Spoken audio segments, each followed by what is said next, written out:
ఎందుకంటే నాగ చైతన్య సమంత గురించి ఏదో చెప్పారు అని. ఇక్కడ నేను ఒక జర్నలిస్ట్ గా మాట్లాడుతున్నాను. ఓకే, మా జర్నలిస్టుల్లోనే ఒక జర్నలిస్ట్, నా కొలీగ్ అనుకుందాం, పంపించారు. అంటే సరే, ఒక జ్యోతిష్యం చెప్పిన ఒక మనిషి మీద సో కాల్డ్ ఛానల్స్ గంటలు గంటలు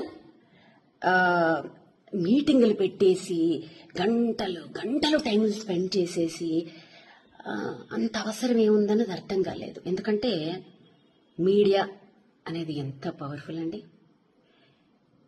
అసలు మీడియా అనేదానికి అసలు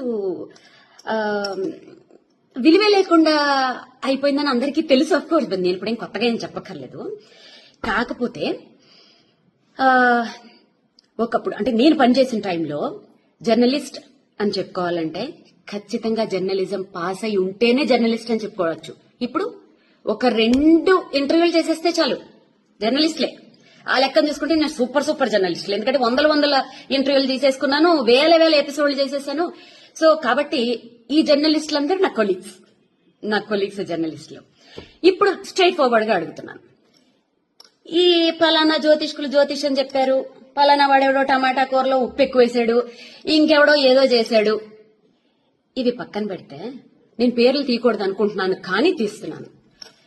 గత నెల రోజుల నుంచి ఈ సో కాల్డ్ ఛానల్స్ లో రాజ్ తరుణ్, లావణ్య వీళ్ళిద్దరిని వీళ్ళ స్టోరీని కూర్చోపెట్టి ఛానల్స్ కి ఉన్న మినిమం నీకు రూల్స్ కూడా తెలియకుండా, ఒక బీప్ సౌండ్ లేకుండా, నువ్వు వాడితో పడుకున్నావు, నువ్వు దీంతో పడుకున్నావు, బూతులు.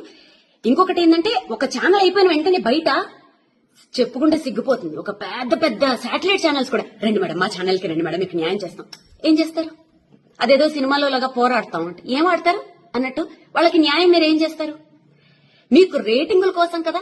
పోనీ వాళ్ళు బూతులు మాట్లాడుతున్నారా? కాదు. ఒక పిల్ల వచ్చి కూర్చుని